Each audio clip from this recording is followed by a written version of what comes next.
Sir, it is usual in all parliamentary systems of government for the president at the opening of a session to address both houses of parliament.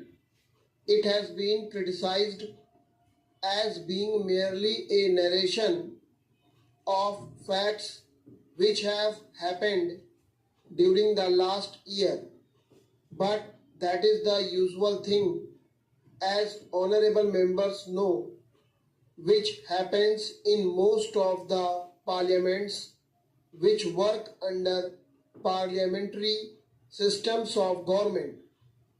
I am sure that the honorable members are aware that India has always stood for peace and ever since her independence has done what she could to preserve peace in the world. Both in Korea and in Indochina, our efforts led to a ceasefire, and for the first time, with the settlement of the Indochina problem, there was no shooting war anywhere in the world.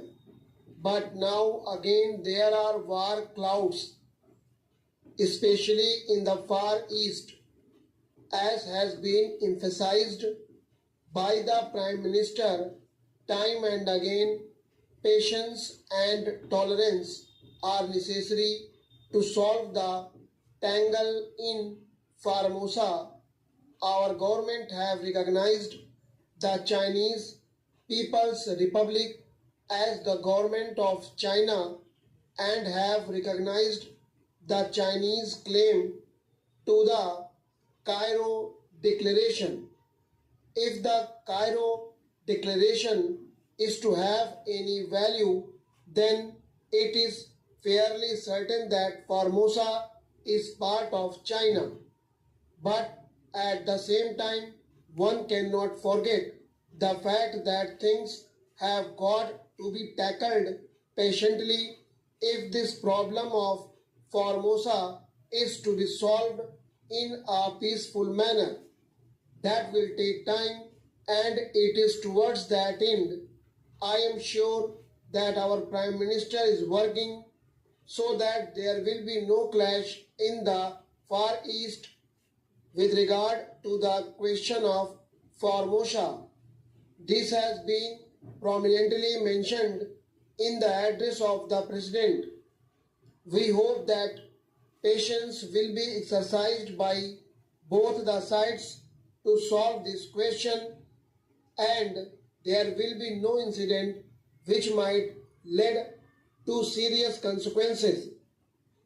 Our agreement with China on Tibet, which formed the basis of the joint statement by Chinese and our Prime Ministers regarding Panchshila, must form the main principle through which international tension can be eased and finally peace established. I am glad, sir, that recently the King of Laos has accepted the idea of the 5 principles put forward in this declaration. It is usual in the present time of atomic age to talk about the dangers of the use of atom for warlike purposes. The question is whether the new instrument in the hands of men is going to be used for the benefit of humanity or for the destruction of humanity and human civilization as we know it today. Both the United States and the Union of Soviet Socialist Republics possesses atomic weapons, and the United Kingdom government has now planned to manufacture hydrogen bombs for their security. As the Prime Minister has pointed out time and again, our country is not interested in the production of atomic weapons, but we are immensely interested in the use of atomic energy for peaceful purposes.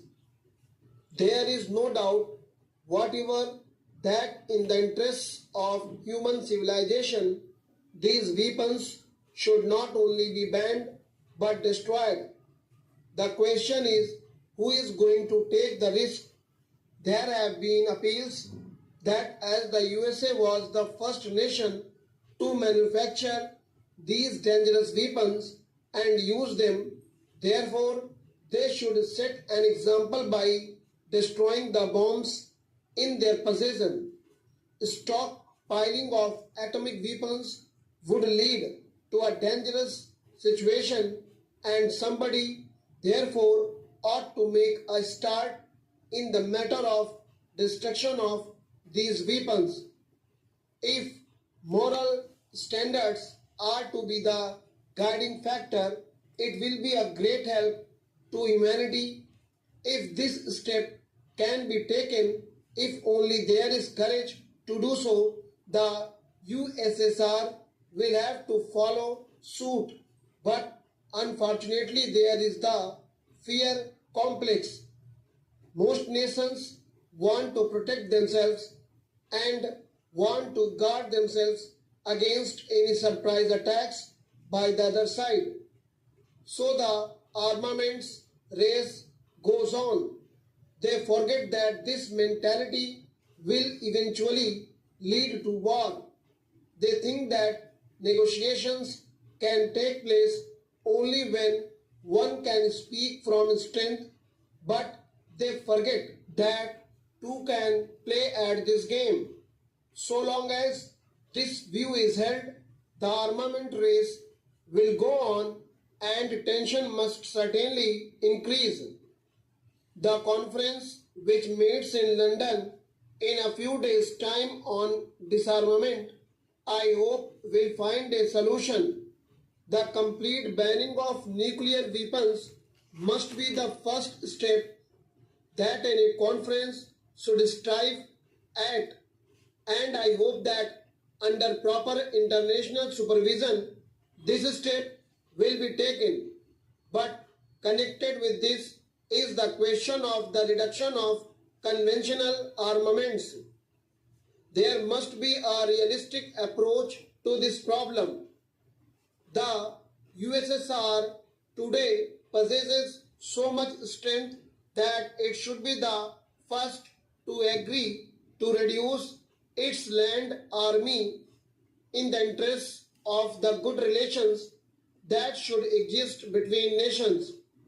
One hopes that it will understand this position and take steps to get this done.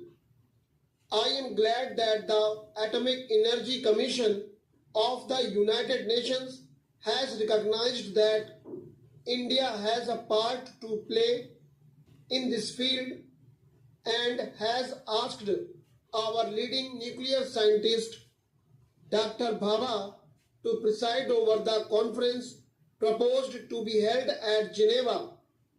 The USSR has promised to show how she has been able to set up a nuclear plant producing electric power, but great steps have been taken in this connection also in the UK, and the recent report on atomic power placed as a white paper before the House of Commons shows that by about 1980 there will be about 12 to 13 stations working in various parts of that country to produce electricity and power for peaceful purposes.